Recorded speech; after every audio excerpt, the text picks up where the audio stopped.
tal, colunista, palestrante.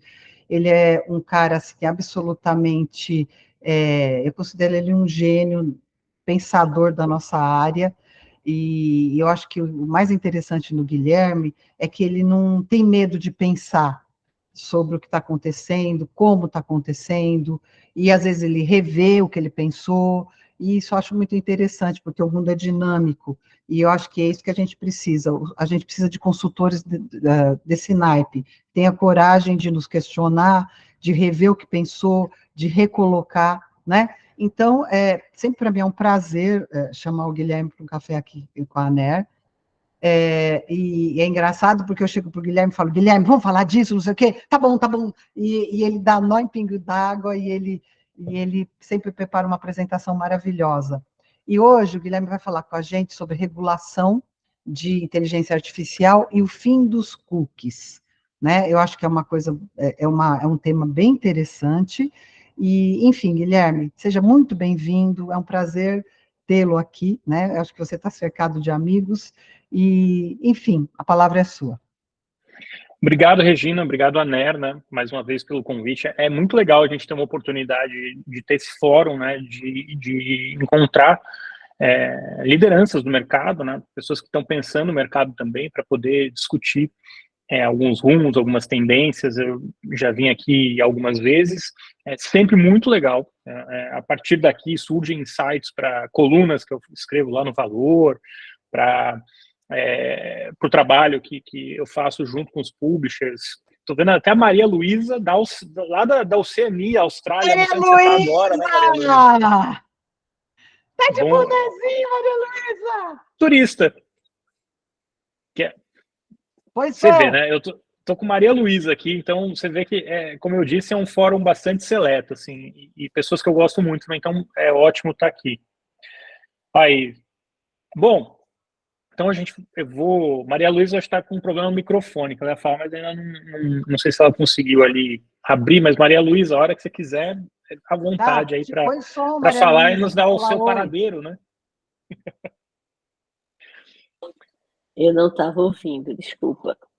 Pronto. Eu estou dizendo que eu não sei onde você está, Maria Luísa. Eu sei que você está em algum lugar não sei, da Oceania, não sei exatamente onde, tá de férias, aproveitando aí esses dias até para voltar com a corda toda, né? Desculpa, gente, eu entrei, mas o som estava desativado, eu precisei. Eu estou neste momento, cheguei ontem em Sydney de volta, eu estava nos Outbacks, completamente sem internet, fiquei fora do ar mesmo, mas estou de volta, estou no ar de volta. Bem-vinda, Maria Luísa. Bom, então, olha, eu vou compartilhar aqui uma apresentação que eu fiz para a gente ter como guia, depois eu passo para vocês também, para todos terem acesso, né? Deixa eu compartilhar aqui rapidamente, que aí ajuda a organizar as ideias aqui. Bom, então, regulação de IA e o fim dos cookies. Por que eu juntei esses dois temas? Eles parecem ser coisas bastante distantes, mas vocês vão ver ao longo da apresentação que, no final, são temas que conversam e vão ter influência uns sobre os outros. Já adiantando, o Google, né, já começou a limitar os cookies, né, dentro da plataforma desde janeiro, e a previsão é que até o final do ano a gente não tenha mais cookies dentro das plataformas do Google, que vai ser, pelo menos dentro do Chrome, né, que é o navegador líder, é o principal navegador, mas o fim dos cookies vai ter um impacto grande para nós publishers, para todo o mercado, para quem compra mídia, para quem vende mídia, é um impacto grande, e também para o consumidor, que possivelmente ou provavelmente vai ter um ganho de privacidade aí com essa mudança dos cookies. Bom, eu queria trazer aqui rapidamente, não sei se todos ou quem já viu, ontem foi lançada, na sexta-feira passada, foi lançada a Sora, que é uma nova plataforma da OpenAI. Esses vídeos que vocês estão vendo são vídeos gerados por inteligência artificial generativa, por uma IA generativa chamada Sora, que é da OpenAI. São vídeos bastante impressionantes, né, que dão uma ideia do potencial que a IA generativa tem e do impacto que ela provavelmente vai ter em diversos setores. Quando a gente fala, por exemplo, da indústria de cinema em Hollywood, são 200 mil empregos. O que isso aqui mostra é que a gente tem potenciais 200 mil empregos ameaçados, né? Essa IA generativa não é perfeita ainda, mas ela traz uma série de questões para nós. Além dos 200 mil empregos aí que estão ameaçados em Hollywood e todos os outros produtores de conteúdo, designers ao redor do mundo, tem uma questão de até que ponto esse conteúdo é original e até que ponto ele é um plágio, ele é uma cópia do que existe nos bancos de dados que estão sendo usados por essas inteligências artificiais.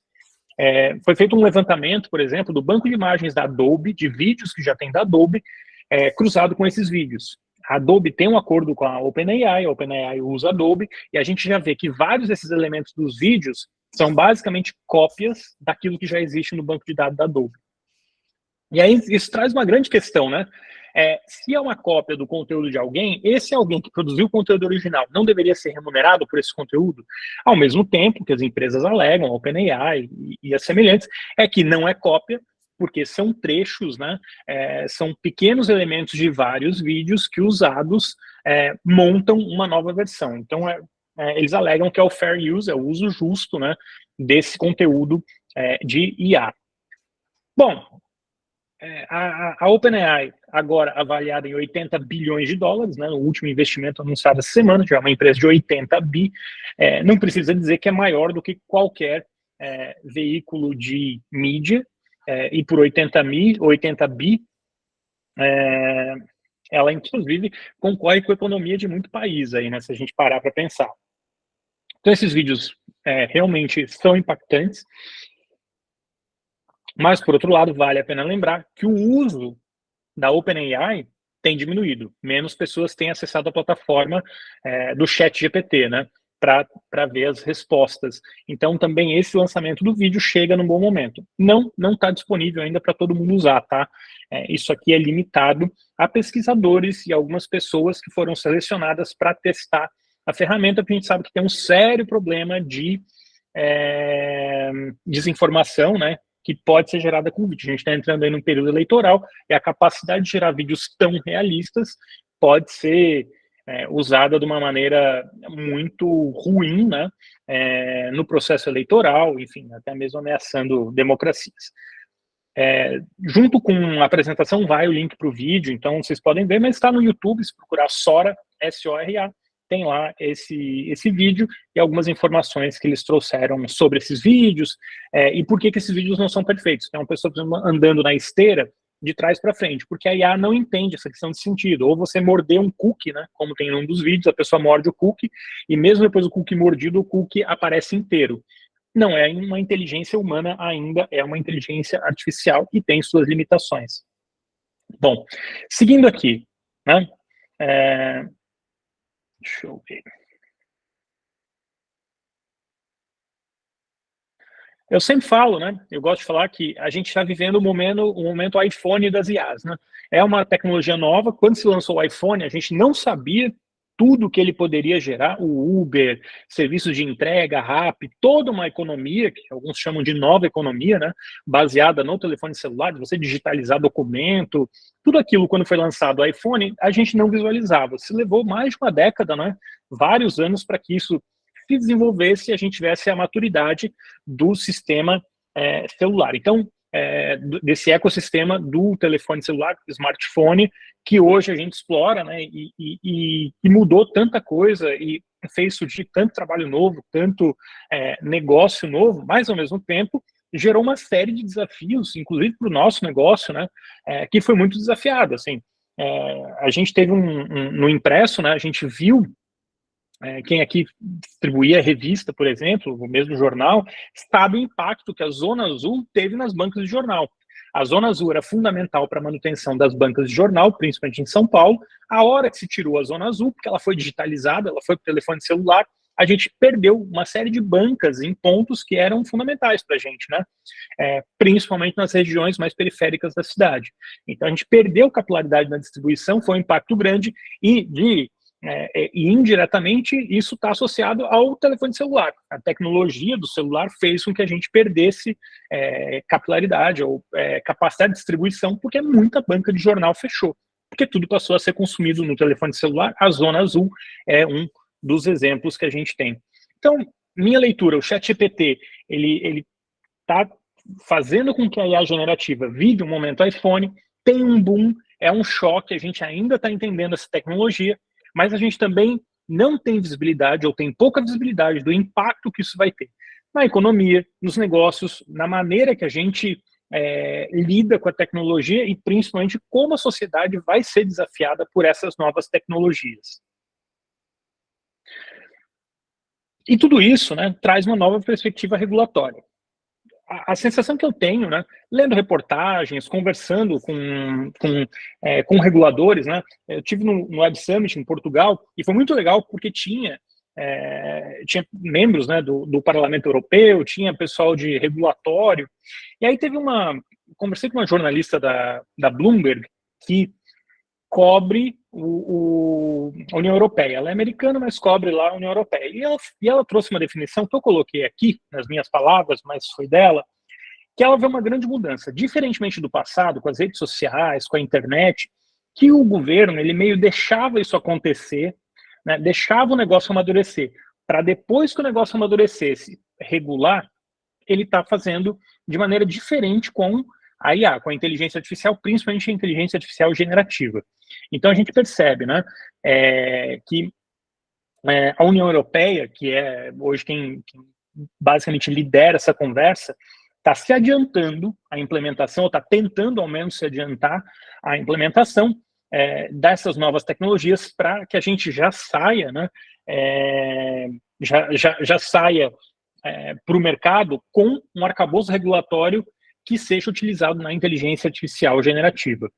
Inteligência artificial de maneira geral, mas principalmente a generativa. Quando a gente fala de generativa, é ChatGPT, o Gemini do Google, e, enfim, essas plataformas que usam IA generativa, né?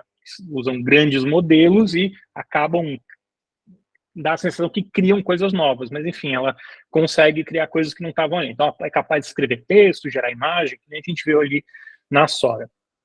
Mas é importante entender que nesse cenário regulatório também tem uma mudança de perspectiva das Big Techs, né? Google, Meta, Amazon, Apple, hoje vivem um cenário bastante diferente de 15, 20 anos atrás, ou mesmo de 5 anos atrás. Então, um exemplo disso, a gente vê hoje a União Europeia criminalizando conteúdo de abuso infantil gerado por IA, que a proposta, juntamente com o regulamento de 2022, atribui uma responsabilidade significativa às empresas de internet para monitorar e remover material de abuso sexual infantil. A gente pode dizer que isso sempre existiu, né? As Big Techs, qualquer empresa, sempre tentou combater ou sempre tenta combater abuso infantil enfim, qualquer tipo de crime na plataforma. O que muda? Com essa nova legislação europeia, essas empresas passam a ser responsabilizadas, ou começam a ter um viés de responsáveis por aquilo que acontece na plataforma. O que uma visão bastante diferente de como era antigamente. A plataforma era vista só como plataforma, meio, ela não era responsável por aquele conteúdo que ela publicava. Nesses casos, isso já começa a mudar e a União Europeia está liderando a conversa nesse sentido. No Brasil, a gente ainda tem uma discussão do PL 2630, né? Está parado, enfim, está parado lá em Brasília. Por enquanto, o que eu ouço é que vai passar alguma coisa, mas ninguém sabe exatamente o que, e que deve ser antes das eleições. Mas, enfim, estamos na mão de Brasília. Agora, uma pergunta interessante, por que a IA deve ser regulada? Porque a IA, ela basicamente, ela vai começar a fazer tarefas que ela vai substituir o julgamento humano por aprendizado de máquina. Isso traz riscos. Uma foto falsa, né, de uma explosão do Pentágono, por exemplo, recentemente fez com que a bolsa caísse, porque as pessoas nas redes sociais estavam acreditando que, de fato, aquilo pudesse ser um ataque, né, ao Pentágono, como aconteceu no passado, né, no 11 de setembro. Então, é interessante a gente notar que esse risco é tão grande que mesmo a Alphabet, né, do Google, Microsoft, IBM, OpenAI, elas estão encorajando os legisladores a implementar uma supervisão federal, né, ou nacional de cada país sobre IA, sobre a IA, incluindo IA generativa. E elas alegam que é necessário garantir a segurança. E tem um ponto importante: quando a gente não tem alguém regulando, vira um jogo de vale tudo. Porque numa corrida que não tem regulação, você vai usar qualquer artifício para ficar na frente desse negócio. E quando a gente imagina, né, que se a OpenAI, uma empresa que surgiu há poucos anos, já vale 80 bilhões de dólares, a gente entende que para as empresas de tecnologia sair na frente ou permanecer na frente dessa corrida da IA generativa é um jogo de vida ou morte. Eu brinco com as pessoas, né? Parece piada, mas eu imagino que o New York Times tem muito mais chance de viver mais 100 anos do que várias empresas de tecnologia, aliás, quase todas. Se você olha quais eram as empresas de tecnologia 30 anos atrás, 40 anos atrás, tem uma minoria que permanece no mercado. A grande maioria desapareceu. Enquanto a gente tem uma série de veículos tradicionais, como o New York Times e vários veículos brasileiros que têm mais de 100 anos, podem não estar nos seus melhores dias da perspectiva financeira, mas seguem produzindo conteúdo relevante, né? Então, tecnologia, num certo sentido, né? Plataforma, quando você lança, ela já começa a perder o valor dela, né? Não tem um efeito de rede. Tecnologia é commodity. A gente sempre fala, porque enquanto você está desenvolvendo uma tecnologia, pode ter alguém lá na garagem, na casa dele, desenvolvendo uma melhor ainda que a sua. Enquanto informação, conteúdo, além, né, da expertise, passa por uma série de outras questões envolvendo credibilidade, confiabilidade e assim por diante. Então, fazer um resuminho aqui de regulação dos Estados Unidos, em que pé isso está. Eu vou por país para depois entrar mais na União Europeia. Então, teve uma ordem executiva do Biden, né, sobre IA, e ele estabeleceu padrões de segurança e proteção de privacidade, e ele se baseia em compromissos voluntários adotados por mais de uma dúzia de empresas. Então, não é nada impositivo, as próprias empresas aderiram, seguindo essas recomendações. Mas, mesmo assim, membros do Congresso, ele tem demonstrado intenso interesse em aprovar leis sobre a IA. E essa, se tornando lei, né, uma vez seja lei, é um marco muito mais poderoso do que simplesmente uma diretiva da Casa Branca. Mas ainda não tem uma estratégia dominante, ainda não tem um consenso nos Estados Unidos do que seria essa lei. De um lado, tem um argumento que leis muito rígidas, ou qualquer forma de lei, dependendo de quem você pergunte, vai inibir a inovação. Isso pode fazer com que os Estados Unidos fiquem atrás da China no setor de inteligência artificial. E tem uma outra corrente que fala que justamente porque os Estados Unidos são líder desse setor, a gente não pode esquecer que a NVIDIA, né?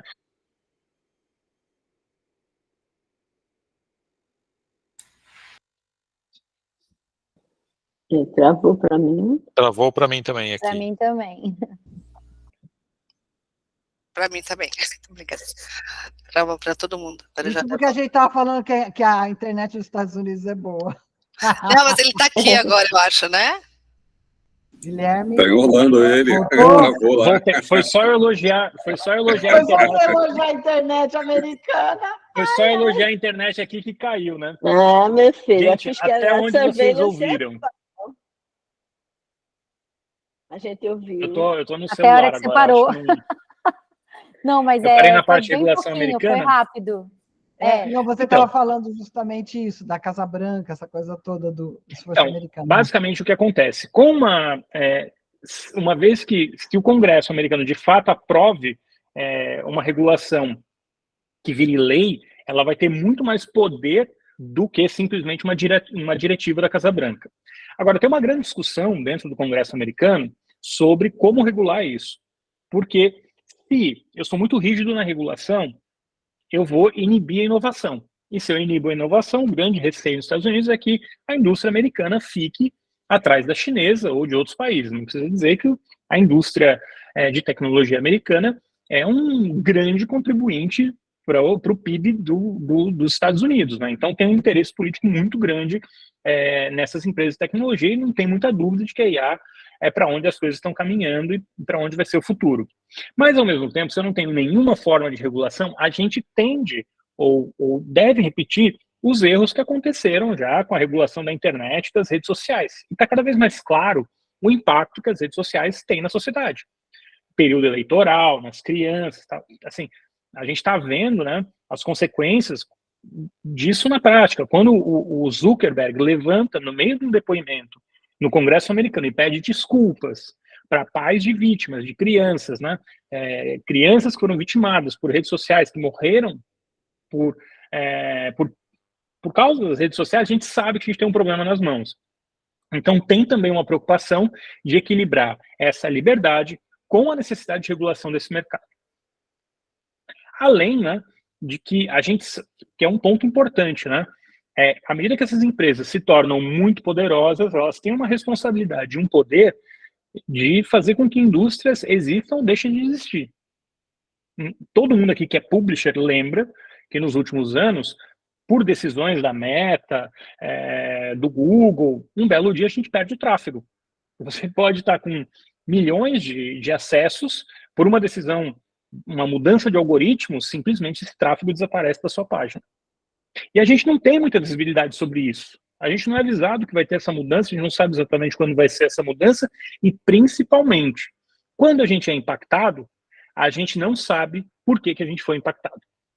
Dificilmente eu consigo descobrir o que aconteceu comigo. Alguns veículos maiores ainda têm um acesso mais direto às plataformas, mas a grande realidade é que a mídia independente, os veículos regionais, em sua grande maioria, não tem esse suporte e acabam tendo uma missão, uma tarefa mais difícil ainda para buscar alternativas e caminhos, né? Nos Estados Unidos, quando a gente fala de regulação nos Estados Unidos, a gente precisa pensar ainda na regulação dos estados americanos. Os estados são muito independentes dos Estados Unidos e vários deles fazem as próprias regulamentações para as plataformas. Quando a gente fala de estados muito grandes, como Nova York e Califórnia, uma mudança de lei na Califórnia ou em Nova York, pelo tamanho que elas têm, impacta o mercado inteiro. Às vezes é mais importante a Califórnia ou Nova York mudarem uma lei do que um país inteiro ter uma determinação. Isso ficou claro, né, quando a Califórnia implementou políticas de privacidade que mudaram completamente a maneira que as plataformas tratavam os dados das pessoas. E isso está acontecendo novamente. 25 estados dos Estados Unidos já consideram legislação relacionada à IA em 2023. E 15 já aprovaram leis ou resoluções de acordo com a Conferência Nacional de Legislaturas Estaduais. A legislação proposta visava limitar o uso da IA em decisões de emprego e seguros, cuidados de saúde, contagem de votos e reconhecimento facial em ambientes públicos, entre outros objetivos. Então, hoje, em vários estados americanos, você não pode usar uma IA para decidir se uma pessoa vai ser empregada ou não, se ela vai receber o seguro ou não, né? Que tipo de atendimento médico ela vai ter. Então, todas essas medidas foram tomadas para evitar, né, problemas de viés que a gente sabe que acontecem dentro das IAs. E contagem de votos é outro sistema aqui que não está totalmente automatizado, né? E o reconhecimento facial. Mas, se a gente lembrar, essa questão do reconhecimento facial, na China, por exemplo, a gente sabe que os dados são amplamente usados, né, principalmente pelo governo, por uma série de questões de segurança internas da China, enfim. Então, mesmo assim, tem um conjunto de 24 diretrizes emitidas pelo governo que entrou em vigor em 15 de agosto do ano passado, visando os serviços de IA generativa. Então, mesmo um país como a China, que é aberto ao desenvolvimento tecnológico, que tem uma preocupação com privacidade ou uma percepção de privacidade diferente aqui do Ocidente, tem uma série de regras para determinar como os serviços de IA generativa vão ser aplicados, né? Como o ChatGPT. Então, quando você vai criar imagem, vídeo, texto, outros conteúdos usando IA generativa na China, você vai ter que seguir essas diretrizes. E essas diretrizes, basicamente, elas determinam que o conteúdo de IA, né, uma das principais questões, ela tem que ser rotulada e respeitar regras de privacidade e dados e propriedade intelectual. Vou repetir, tá? A China impôs regras de propriedade intelectual para o uso de IA generativa. E essa é uma posição, a gente ainda não entrou numa discussão de propriedade intelectual em diversos países, não do ponto de vista de legislação. E a China, nesse sentido, já está adiantado. E tem um conjunto separado de regras que regem os algoritmos auxiliados por IA, que é usado por empresas de tecnologia para recomendar vídeos e outros conteúdos, que entrou em vigor em 2022. Então, quando a gente observa que há praticamente 2 anos a China já começou a regular esse mercado, tem um entendimento muito evoluído, ou muito avançado do impacto que isso vai ter. Claro que se pode argumentar que todo esse controle sobre essa nova tecnologia é para garantir que o governo também não perca o controle sobre a sociedade, para onde essas coisas estão avançando e caminhando na China. Aí fica ao gosto do freguês, né? Cada um vai definir aí, ou vai decidir quais fatores levaram a China, num certo sentido, a estar mais adiantado do que o Ocidente na regulação da IA generativa.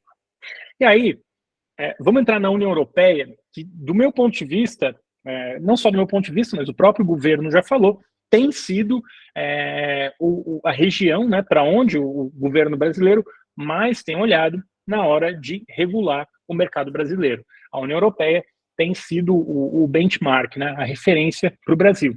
E tem muito sentido. A União Europeia, do ponto de vista... A União Europeia não tem uma big tech hoje em dia.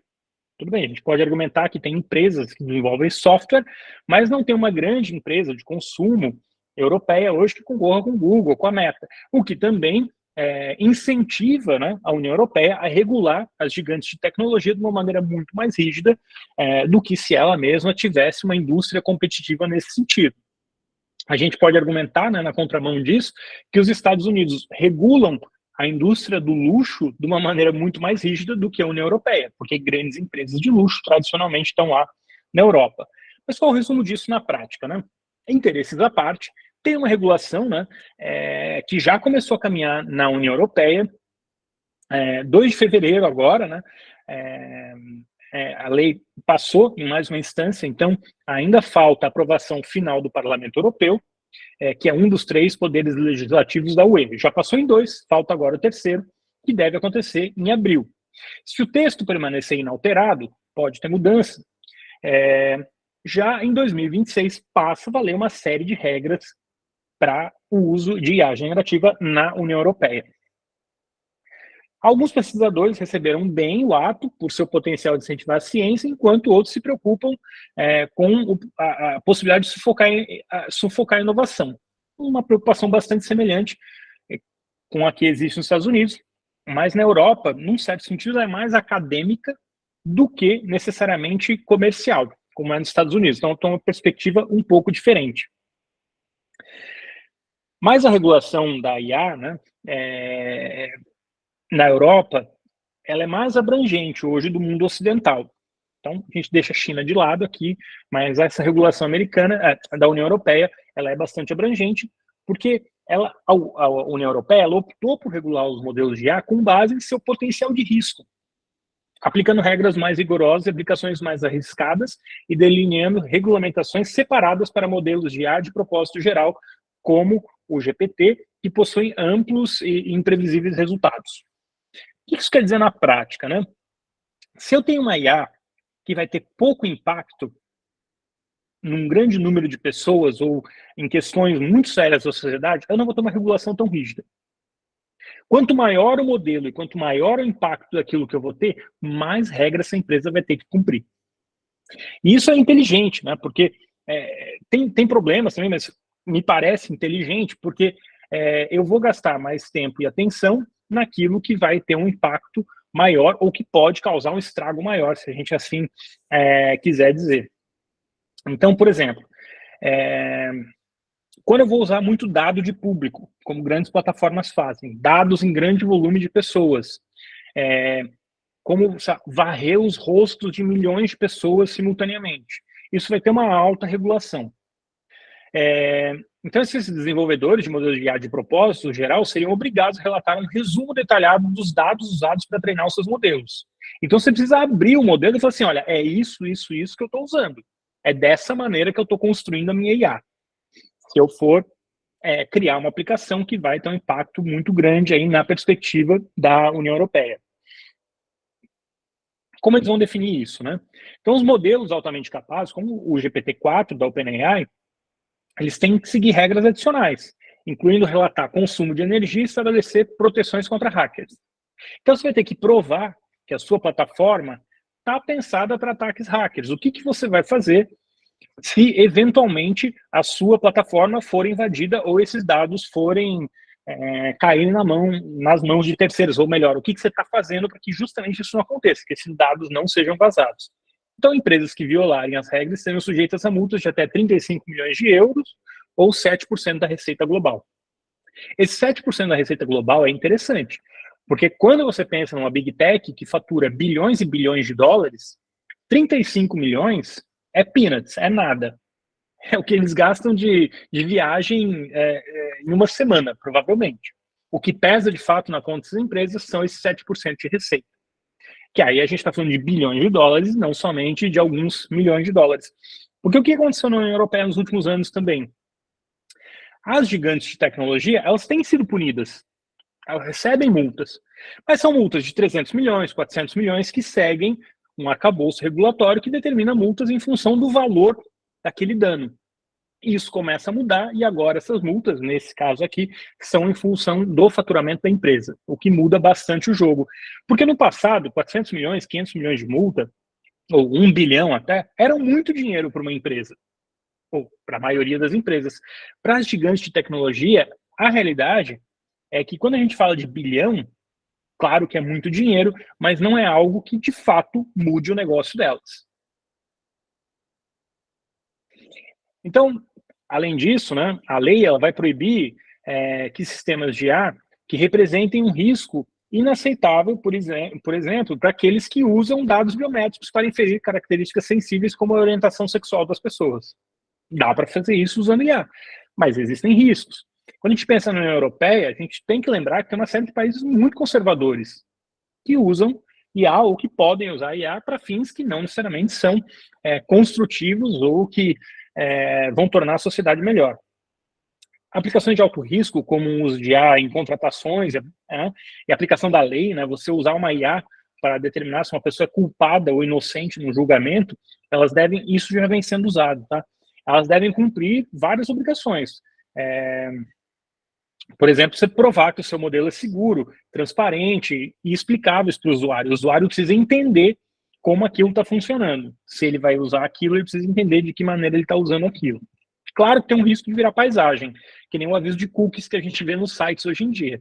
Você vai lá, aceita tudo e nem lê mais o que está dentro daquela caixinha avisando sobre cookies. Então, que foi uma medida adotada por causa da legislação europeia, em boa parte por causa da legislação europeia, né, de privacidade, mas acabou virando paisagem. De todo modo, as IAs vão ter que fazer esses disclaimers, né, e trazer essas informações para quem usa as plataformas. Para IA de menor risco, né, os desenvolvedores ainda terão que informar os usuários quando estiverem interagindo com o conteúdo gerado por IA. Então, se você ligar num call center, por exemplo, for atendido por uma IA, você precisa ser avisado que você está falando com um robô. Né? Um robô que é baseado em IA. Então, como a União Europeia vai definir o que é grande e o que é pequeno, né? Ou efetivamente perigoso ou significativamente perigoso? Quando você usa mais de 10 elevado a 25 potências flops, né, que é o número de operações do computador, você vai ser qualificado como de alto impacto.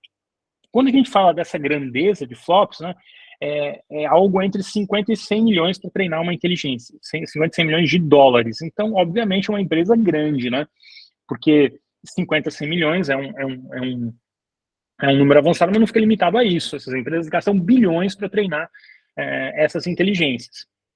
Mas isso inclui o GPT-4, que é o modelo atual da OpenAI, e pode incluir interações de concorrentes de código aberto, como a Meta, o Llama, né? Quando eu digo que pode incluir, depende de como esse código aberto vem sendo aplicado. Porque a Meta, que inclusive largou atrás, né, na visão de muitos na corrida AI generativa, ela abriu o código dela. E a União Europeia fez um negócio que é interessante. Quando você tem um código aberto e qualquer um pode olhar esse código, a regulação e a legislação sobre esse código é menor do que quando você tem um código fechado. Então, quando o Google, né, o Google OpenAI, que tem códigos fechados, vão para a União Europeia, eles vão ter muito mais dificuldade de operar do que a Meta, que abriu o código e hoje qualquer um pode operar em cima daquele código. E aí a gente volta àquela discussão de código aberto, código fechado, vantagens, desvantagens, mas tem um interesse da União Europeia de incentivar o código aberto. De novo, lembra que eu falei que a União Europeia não tem grandes empresas de tecnologia que concorrem diretamente com Meta, Google e mesmo Amazon, né, quando a gente olhar? Se a OpenAI ou a Meta, como fez, abrirem o código, tiverem código aberto, qualquer um na União Europeia, qualquer empresa na União Europeia pode explorar esse código e criar um modelo de negócio em cima desse código também. Então, a legislação europeia tem sido pensada para justamente facilitar o acesso da União Europeia ao código aberto à inteligência artificial. Então, a legislação, num certo sentido, ela está sendo toda pensada para que as empresas desse mercado, potenciais concorrentes do Google, da Meta, das gigantes, não fiquem para trás nessa corrida. A própria Meta, que largou atrás, abriu o código numa tentativa de ganhar o terreno que tinha perdido para quem largou na frente, que no caso foi a OpenAI, né? E a Microsoft, que tem 50% da empresa. Esse caso aqui não é sobre IA, mas ele dá pistas, né, de para onde as coisas estão caminhando. A Lei de Serviços Digitais, DSA, da União Europeia, impôs uma série de novas regras, né, para as plataformas, para as grandes plataformas. Primeiro começou pelas grandes plataformas no ano passado, e desde a semana passada, desde do sábado, né, 17/2, passou a valer para todas as plataformas, grandes e pequenas. Minha sensação é que provavelmente a gente vai caminhar para um cenário parecido na regulação de inteligência artificial na União Europeia. Começa pelas grandes, depois se estende a plataformas menores, motores de busca, redes sociais menores. Mas tem aqui uma clara iniciativa de regular serviços digitais na União Europeia e não deve ser diferente com a inteligência artificial. Regras da DSA incluem a proibição de direcionar anúncios para usuários menores de idade com base em seus dados pessoais e direcionar qualquer pessoa com base em dados sensíveis como preferências sexuais ou crenças religiosas. Por que esse dado aqui é importante, né? Essa mudança da maneira de usar os dados das pessoas e buscar dar mais privacidade para as pessoas. Resumindo aqui, para fechar esse pensamento, eu já vou conectar isso com os cookies. É porque quando você trata de moderação de conteúdo, os sites terão que fornecer um motivo aos usuários quando seu conteúdo ou conta for moderado e oferecer-lhes um meio de reclamar e contestar da decisão. Gente, isso aqui muda muito, né? A maneira que as empresas operam. Porque hoje você tem uma conta banida, você sai do ar sem ter necessariamente uma explicação e nem a chance de recorrer. Isso no mundo inteiro, né? Mas na União Europeia, desde 2022, isso está mudando, já, né? A lei mudou e agora vale para todas as empresas. Bom, como isso impacta os publishers? Eu vou resumir aqui rapidinho, que é uma realidade que eu imagino que todos aqui já saibam.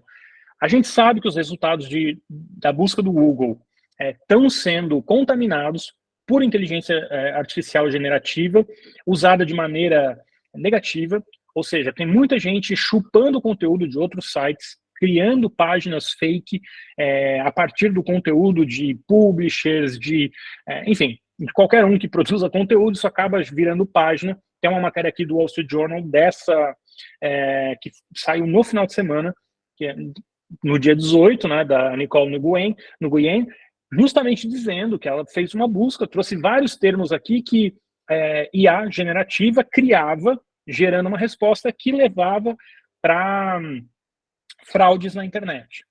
Então o cara pedia número de cartão de crédito, tentava vender coisa que não existia, tudo isso usando IA generativa para ficar em posições privilegiadas em buscas do Google.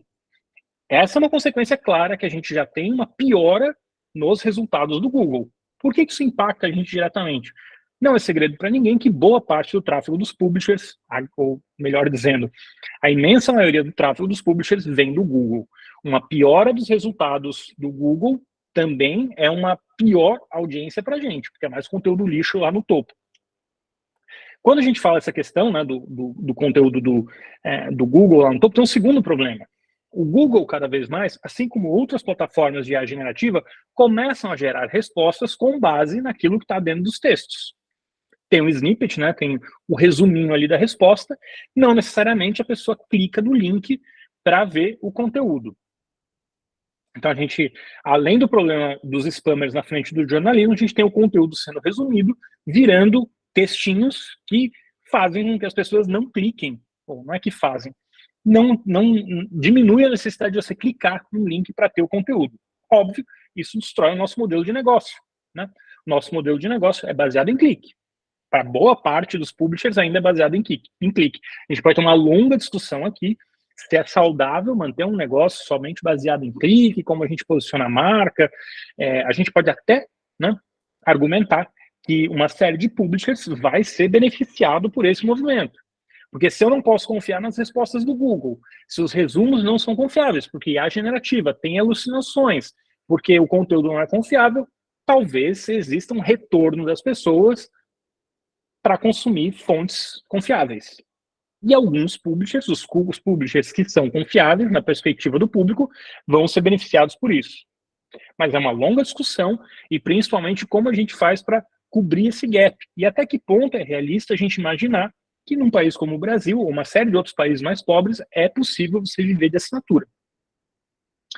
A gente entende que no New York Times está indo muito bem, que cresce a assinatura, mas ainda tem, mesmo o New York Times, tem uma dependência muito grande do modelo de publicidade. Quando você vai para uma realidade como o Brasil, né, um país do tamanho do Brasil, dimensão do Brasil, com as características do Brasil, a gente vê até as plataformas de streaming optando por serviços que têm publicidade, né? Não necessariamente só depender do modelo de assinatura. O modelo de assinatura é muito desafiador. Bom, então, a gente tem a pressão do nosso modelo de negócio e, né, em todas as frentes quando a gente pensa na IA. Não só a gente. Hoje, boa parte das empresas que estão no mercado. Agora, tem um agravante, ou tem um fator nessa conta que eu acho interessante. Não tem muita dúvida aqui que o nosso maior frenemy, né, amigo e inimigo ao mesmo tempo, é o Google, né? Pelo tráfego que gera, ainda é uma empresa que tem programas de apoio ao jornalismo, talvez não use, não goste, mas é um fato, o Google ainda investe em jornalismo, diferentemente, né, da Meta, diferentemente da Amazon. A Meta já investiu no passado, já teve programas de apoio ao jornalismo, hoje não tem mais. Mas o Google continua. Mas o Google, eu peguei os resultados aqui, alguém aqui arrisca dizer quais números são esses aqui? Do que se trata isso aqui? Isso aqui é o do Q4, o último trimestre, né, dezembro, que fechou em dezembro. Qual foi a margem de lucro dessas empresas? Então a gente tem o Google com 23, a Apple 28, a Amazon 6,25, mas lembrando que o Cloud tem mais de 30% de margem de lucro. E a Meta, que tinha uma margem na casa dos 25%, saltou para 34% de margem de lucro. Como? Cortando pessoas, reduzindo custos. A gente tem visto que essas empresas, mesmo faturando bilhões, estão mandando muita gente embora, milhares de pessoas. Tem uma série de fatores que fazem que isso aconteça, mas um dos principais fatores é que essas empresas precisam aumentar a margem de lucro, porque o mercado, o Wall Street, nesse momento, avalia que, em vista das condições econômicas, 2 guerras acontecendo, as empresas têm que dar lucro. Então, o Google é uma empresa altamente pressionada para aumentar a margem de lucro. Ao mesmo tempo, é uma empresa altamente pressionada para investir mais em servidor, para ter mais infraestrutura, para crescer o negócio de inteligência artificial generativa. Então, eu não vejo um cenário para a gente que é parceiro do Google que vai ter uma vida mais tranquila ou que o Google vai ter mais dinheiro, mesmo sendo uma empresa gigante do tamanho que é. A minha sensação, a minha aposta é que nos próximos anos, ou enfim, né, no médio prazo, a gente vai ter uma vida muito dura com o Google. A gente vai ser muito pressionado porque essa empresa está muito pressionada, né? Hoje, na visão de muitos, a minha também, o Google não é o líder na corrida da IA generativa. Na ponta do lápis é o ChatGPT, né, é o OpenAI, e a OpenAI é 50% da Microsoft. E quando a gente olha a Microsoft, é a empresa que tem uma margem, que eu não coloquei aqui, mas na casa dos 35%. Uma margem muito maior do que a do Google. Aliás, só perde, a Microsoft hoje só perde para a NVIDIA, que é quem na corrida vende as picaretas, né? Então, a gente tem 2 extremos quando a gente pensa em IA generativa hoje, dentro do mercado editorial, o New York Times, que processou o OpenAI, e uma série de outras empresas, como a Axel Springer, que vem fechando acordos para liberar o conteúdo para produção de IA generativa. Então, o New York Times está processando a plataforma, ele alega que o conteúdo vem, basicamente, sendo, o direito autoral dele vem sendo violado, e isso não condiz com a legislação, que é correto, certo? Então, a gente tem aqui um cenário desafiador para as Big Techs que demitem, porque também precisam de pessoas que vão desenvolver IA generativa e o negócio está mudando, né? Novo cenário regulatório, hoje tem uma percepção diferente do público em torno das Big Techs. Eu tenho visto várias reportagens ou vários comentários comparando a Meta, né, as redes sociais, à indústria tabagista, que é uma indústria que sabe que faz mal para as pessoas, mesmo assim opera sem regulação e escondendo os problemas que ela pode causar, né? E isso é uma mudança, assim, é uma mudança radical de como essas empresas eram vistas alguns anos atrás, né? Eu até coloquei aqui, né, que a IA, a síndrome de FOMO, explica o Facebook ganhar 200 bilhões em um único dia. Por que o Facebook ganhou 200 bilhões num único dia? Porque ele mostrou aquele resultado de lucro operacional gigante depois de demitir uma quantidade muito relevante de pessoas, né, de dentro da empresa, e também porque a Meta, né, de zebra virou uma queridinha da inteligência artificial. Muito porque ela conseguiu comprar basicamente 18 bilhões de dólares, é a estimativa, de chips que são muito difíceis de você encontrar no mercado. Hoje, se você quiser encontrar uma plataforma, comprar um chip para desenvolver IA generativa, você tem que entrar numa fila e esperar, sabe Deus quanto. Porque você não é prioridade, não está na frente dessa fila. E a verdade é que, além da NVIDIA, você tem poucas opções de chips tão avançados para você produzir, né, servidores que vão fazer IA generativa. Por isso que os Estados Unidos estão investindo em fábricas, querem diminuir a dependência da China e assim por diante. O próprio Sam Altman, da OpenAI, ontem disse que vai precisar de 60 bilhões de dólares para fazer novos chips nos Estados Unidos para IA generativa. Então tem uma corrida também por essa infraestrutura. Isso explica, né, a NVIDIA hoje já valer mais do que o Google, né, valer mais do que a Meta, ser uma empresa aí já de 2 trilhões, ou próximo disso, né, 2 trilhões, não sei se passou agora nos últimos dias. Meta no rumo da UE e da IA. Então, eu já comentei aqui do modelo de código aberto da Meta. Isso é outra vantagem que a Meta tem, é um modelo que hoje tem mais gente colaborando e é visto como uma vantagem competitiva por Wall Street, que tem feito o valor da Meta subir. Ao mesmo tempo, aumenta a pressão, né, de empresas como o Google e a Microsoft estão desenvolvendo modelos fechados de IA. A própria Apple é vista como atrasada nesse cenário, deve lançar em 2024 uma solução de IA generativa. Como que eu vou juntar tudo isso aqui? Os cookies, eu acho que está todo mundo familiarizado aqui, são, né, os códigozinhos que acompanham o usuário quando ele vai navegando de um site para o outro. A gente usa isso para determinar por onde essa pessoa passou e o que ela consumiu ao longo do caminho. Quando a gente pensa, né, na IA generativa, ela já vai ter que nascer com essas preocupações de privacidade, direito autoral e seguindo toda essa legislação de privacidade. Ao mesmo tempo, quando eu não consigo usar o cookie, fica muito difícil eu determinar por onde esse cara passou e qual é o interesse desse usuário, né? Esse cara, o que esse cara está comprando, o que ele está consumindo. Qual a melhor alternativa hoje em dia para eu encontrar uma solução para identificar o meu usuário? É IA. E hoje, uma das empresas que também lidera esse setor de IA para identificar o usuário é a Meta. A Meta usa o código aberto, né, o Lambda e outras soluções de IA para justamente identificar o usuário. E esse problema começou quando a Apple fechou, né, uma série de dados, limitou o acesso a uma série de dados que a Meta tinha. Foi muito ruim para a Meta naquele momento, perderam muito valor de mercado, mas eles passaram a investir muito em inteligência artificial para conseguir identificar esse usuário. Então tem aqui alguns dados, né? Aumento médio de 32% no retorno do investimento, 17% de queda no custo de aquisição. Então a Meta, usando a inteligência artificial, se tornou uma plataforma mais eficiente. Isso é o que a Meta diz, tá? Que ela compensou aqueles dados que ela perdeu acesso, tendo mais eficiência, usando inteligência artificial para isso. Então também está ficando claro que a solução para o cookie, que deve terminar, ou deve sair, né, deixar de existir no final do ano, é você usar mais IA generativa, mais inteligência artificial. Então, é quando o cookie e a IA se encontram, né?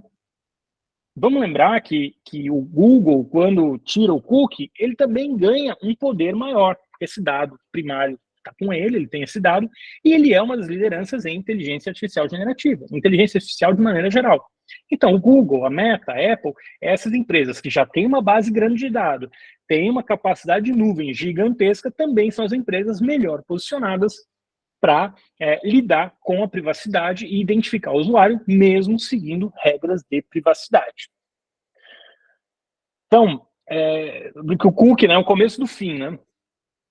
Então, o Google está eliminando o cookie até o final de 2024, isso ainda está pendente, essa decisão. A autoridade de concorrência de mercados, né, em mercados do Reino Unido, está avaliando. Tem uma acusação de que o fim dos cookies beneficiaria muito o Google, então, né, o Reino Unido o órgão regulador do Reino Unido entrou e está avaliando se de fato isso acontece. E se isso acontecer, ele vai propor medidas, né, vai impor medidas para que o Google não seja tão beneficiado, não saia tão na frente nesse cenário. Então, essa nova funcionalidade que o Google está implementando, no lugar de cookie, né, uma proteção contra rastreamento, que vai restringir, né, não é que vai morrer, mas ele vai restringir muito a ação de cookies de terceiros dentro do Chrome. Isso começou com 1% dos usuários, até o final, a partir de 4 de janeiro, até o final do ano, deve desaparecer. Então, publishers e agências que, nos últimos anos, amadureceram do ponto de vista do uso de dados, levaram muito do seu conteúdo para a nuvem, já implementaram IA na identificação, né, e segmentação de campanha, saem na frente. Então, vai ter uma ruptura aí com o modelo antigo que a gente usava, né, com cookie, e quem tiver uma estrutura, um stack mais redondo, mais preparado para lidar com dado primário, first party data, deve sair na frente. Então, organizações maduras digitalmente vão ser beneficiadas. Inclusive as de maior porte, que têm maior capacidade de investimento e um número maior de dados. Quando a gente olha, né, tecnologia publicitária, mudou muito depois do GDPR na Europa. A gente vai passar por um processo semelhante e várias empresas, muita empresa que vendia mídia programática, deixou de existir, sumiu do mapa depois que entrou a GDPR. A gente deve ter um processo semelhante com o fim dos cookies. Muita empresa hoje que está no mercado não vai ter capacidade de seguir viva porque ela perde o sentido. Como a gente substitui os cookies? Eu coloquei aqui uma pesquisa da RTB, que é uma empresa que vende soluções, mas eu achei bem interessante. Eu vou botar o link também e traz algumas soluções bem, algumas perspectivas do que funciona ou de como a gente vai substituir o cookie. Primeiro, algoritmo de Deep Learning, IA generativa, como eu já disse, maior compreensão sobre a jornada do usuário, a gente vai ter que entender melhor quem é o nosso consumidor, e isso pode ser bom para muito publisher, é importante que se diga, não só aqueles mais maduros, mas quando você tem um conteúdo muito segmentado, com um público muito fiel, a tendência natural é que aquele público se repita, a gente tenha uma constância e fique mais fácil vender um conteúdo específico para ele. E aí o foco redobrado na abordagem de full funnel, né? Então, é o funil completo. Não é só entender aquele cara ali no topo, é entender toda a jornada que ele fez até chegar ao seu produto. Bom, aqui eu coloquei as fontes, algumas matérias que eu usei, reportagens, é isso. E a gente tem 4 minutos para perguntas. Quem manda você ser bom?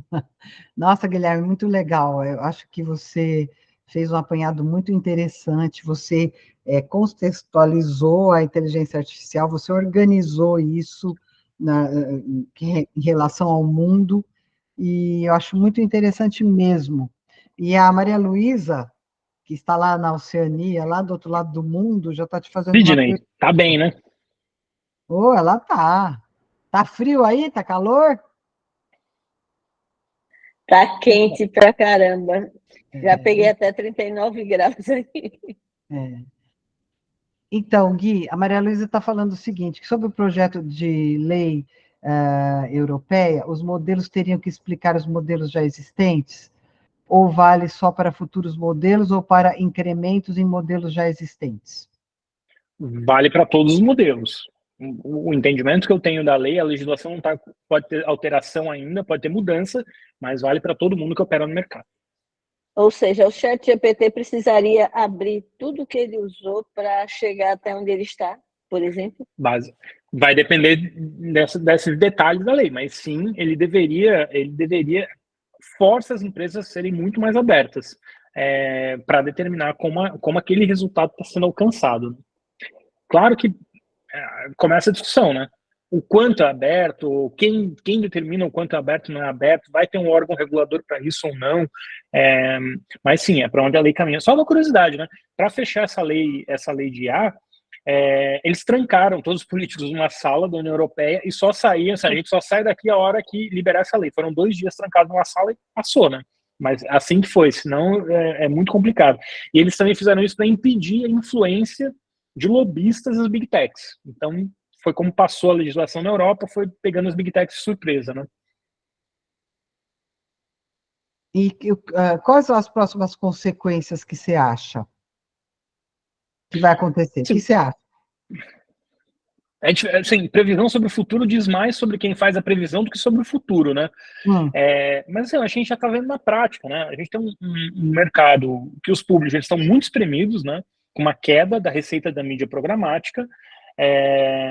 Mídia programática, para quem vive de mídia programática, está tendo dias cada vez mais difíceis, não dá para depender só de mídia programática. Ao mesmo tempo, a gente também percebe que a questão da marca, né, o valor da marca, ele ganha uma relevância que por muito tempo ele não teve. Quando a gente precisa entender, né, que essa mudança está acontecendo e a gente não vai conseguir voltar atrás. E as marcas têm que ter vida própria, né? Elas não podem depender só do Google, elas não podem depender só de uma plataforma, só de uma única fonte de receita. Então a gente vê, né, vários projetos, iniciativas que fazem evento, que vendem curso, que diversificam as fontes de receita justamente para não ficar dependente de um único lugar. Mas eu tenho para mim assim que qualidade do conteúdo sempre prevalece. Quando eu digo qualidade, não é só o meu texto é melhor que o outro, tá?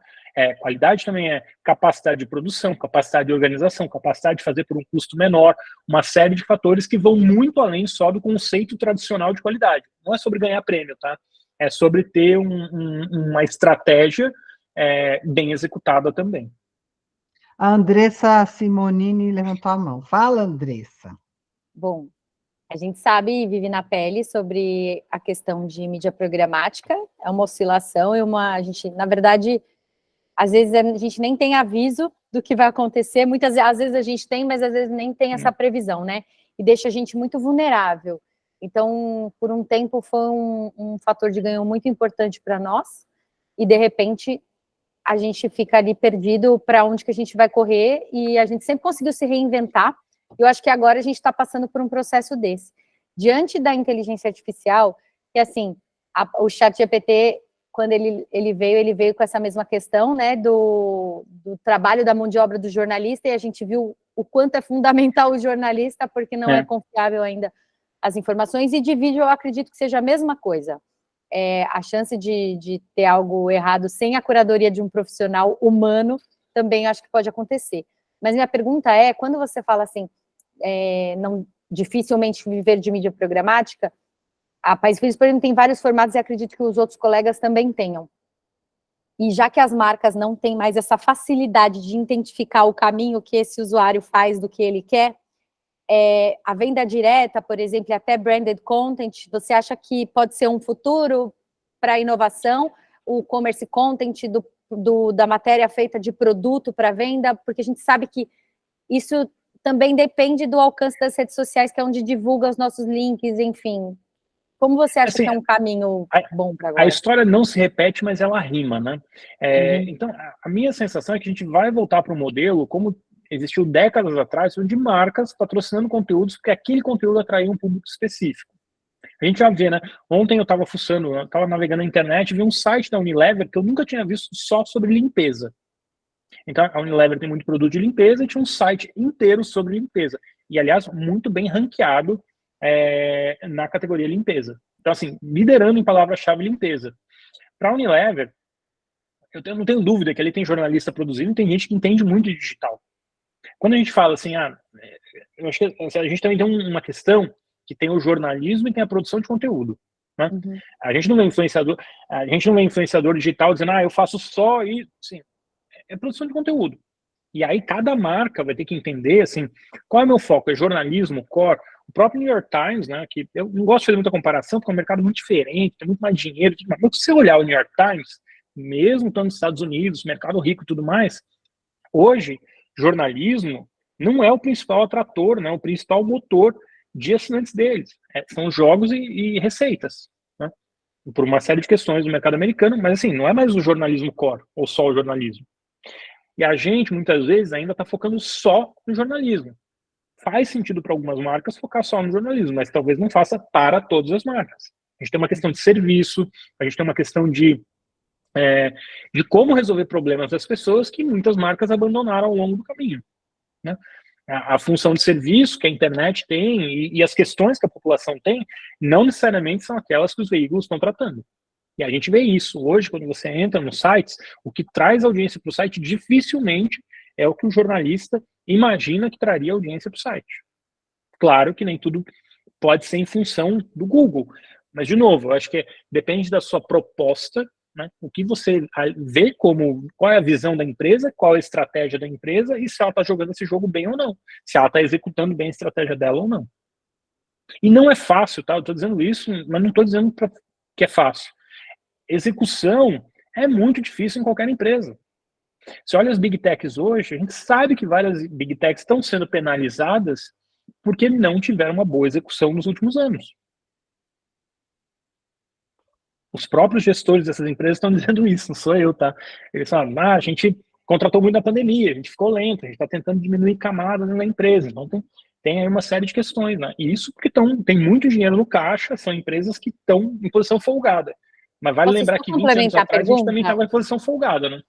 Vou complementar a pergunta, já que você roda muito do mercado, né? É um homem rodado por aí. Tanto nos veículos e também com acesso às marcas, e você lê bastante, tem bastante informação. Isso que você está falando para a gente é de interesse nosso de mídia, né? De veículo de comunicação. Então, a gente está o tempo inteiro preocupado com isso. As marcas também estão se preocupando com isso? Elas já estão com esse pensamento da necessidade de produção de conteúdo, ou se unir a veículos de comunicação novamente, retornar um pouco para trás, ou você acha que eles ainda estão com um passo ultrapassado? Acho que é que nem o nosso mercado, assim, não tem uma visão geral. Acho que tem um nível, algumas pessoas entendem mais que outras, algumas marcas estão mais evoluídas do que outras, mas não é uma massa uniforme. Tem marca que eu converso que eu falo, esses caras estão muitos anos na frente. E tem marca que eu converso que eles não têm ideia de digital. Aliás, eu vou além, tem marca que trabalha quase nada digital, ainda compra mídia tradicional, faz basicamente TV e vai muito bem, obrigado. Faz TV e rádio, e jornal, local, e tá muito bem. E tá vendendo, tá funcionando. Claro que a gente tem que entender o perfil da marca e que mercado ela tá. Se a gente tá falando de uma marca de bens primários, né, que, o cara vende commodity, ele tem uma preocupação diferente, não. Então, assim, eu acho que primeiro entender o que são essas marcas, né? Ou como elas querem se posicionar e depois entender o jogo que elas estão jogando. Mas também a solução não é sempre o digital, né? É importante que se diga. Não tem uma... Mas eu acho que sim, respondendo a sua pergunta, tem uma tendência das marcas entenderem mais a necessidade do conteúdo e da importância do conteúdo. Hoje eu tenho sido procurado por várias empresas tradicionais para fazer site. Para ter um site mais efetivo para SEO, porque está posicionado no topo do Google. Mas isso me preocupa também, porque a gente volta num período onde toda a marca achava que era veículo de comunicação. Então, ia lá, criava um site sobre família e achava que ia explodir, ia ter todas as notícias e acabava não dando certo. E várias perderam dinheiro e saíram do mercado. É muito difícil fazer conteúdo. Eu falo isso para todas as marcas.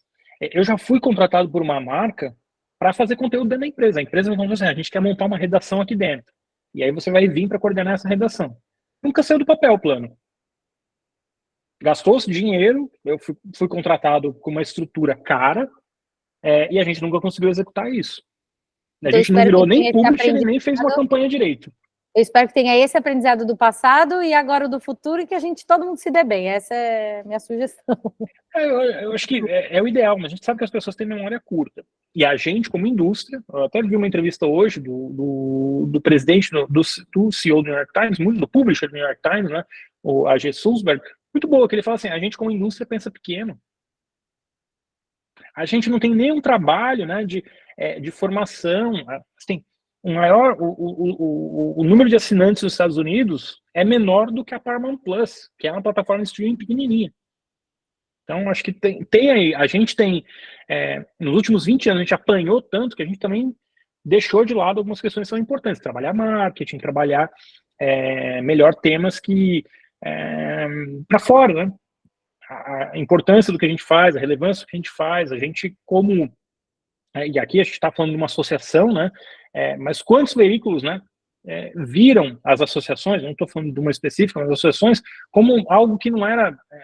não vou gastar dinheiro com isso não é importante. É fato.